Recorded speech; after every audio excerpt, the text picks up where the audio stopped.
आता परतभर कोथिंबीर बघून तुम्हाला कळलंच असेल की आज आपण काय करतोय ते. तर कसं आहे मंडळी, आपण आलो होतो आज रूमवर दिदीच्या बरं का. मग काय हे बघा, खलबत्ता, हे असला मोठा मसाला डबा रंगीबिरंगी हे सामान असते तिच्याकडे. मग काय तिची इच्छा होती की आज मी कोथिंबीर वडी बनवावी. कसं आहे, काहीतरी स्किल आहे तो आपल्याकडं.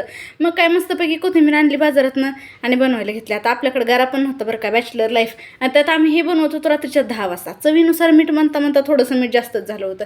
आणि इतका उशिरा का बनवत होतो, कारण पहिलं जेवण केलं आणि नंतर हे बनवलं, कारण उद्या सकाळी कॉलेज असते.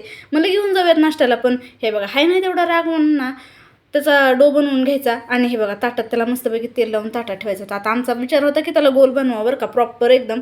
पण ते शेवटी प्लॅन फसला म्हणून आम्ही हे केलं.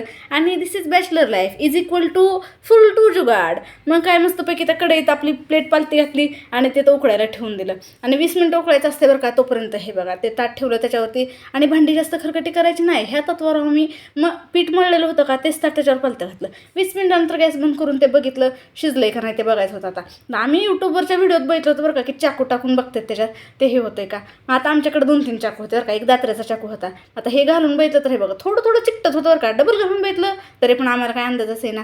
चाकू चेंज. मग काय पटकन दुसरा चाकू घेतला. आता ह्याला पण थोडंसं चिटकत होतं, पण म्हटलं चला जाऊ द्या, बस झालं तेवढंच. मग मस्तपैकी ते काढून घेतलं आणि थंड व्हायला ठेवायचं होतं बरं का त्याला. आणि परत त्याच्या वड्या काढायच्या होत्या, नाहीतर त्याच्या वड्या पडल्या नसत्या नीटनेटक्या. आणि कढईची हालत बघू ना म्हणून तिला उचलून बिचारीना इज्जत के साथ उसको बेसिन में डाल दिया.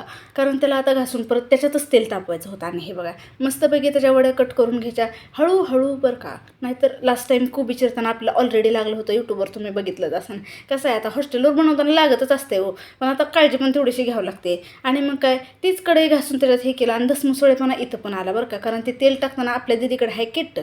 आता त्या केटलीतली पळी आली धापकन खाली. मग काय आणि मग हे बघा तेल तापूस तर दम निघाला. मग काय ताटात तर लय खरकटी करायची नव्हती, त्याच्यातच साईडला जागा करून घेतली की तळलेल्या वड्या पण त्यातच ठेवायच्या. आणि तेल तापले का नाही बघायला छोटूसा तुकडा टाकून बघितला, पण तेल लई तापलं होतं. मग काय गॅस कमी केला आणि पटपट एक वड्या सोडून घेतल्या बरं का त्याच्यात. कसं आता पहिल्या वड्या टाकताना आपल्याकडनं जरा कोथिंबीर निसटलीच होती बरं का त्यातनं. वड्या काय इतक्या प्रॉपर झाल्या नव्हत्या. एक तर मी बनवते बरं का इकडे माझं तळायला सुरू आहे आणि ह्या माणसाचं मध्येच काय गरम गरम येऊन वड्या खाते. हे बघा हळद लावू का नको लावू, हळूच ओळी काढून घेते बरं का. जाऊ द्या म्हटलं. आणि हे बघा फायनल लुक असं दिसत होतं. चला आता हॉस्टेल लाईफ आणि बॅचलर लाईफ बघायला सबस्क्राईब नक्की करा. बाई.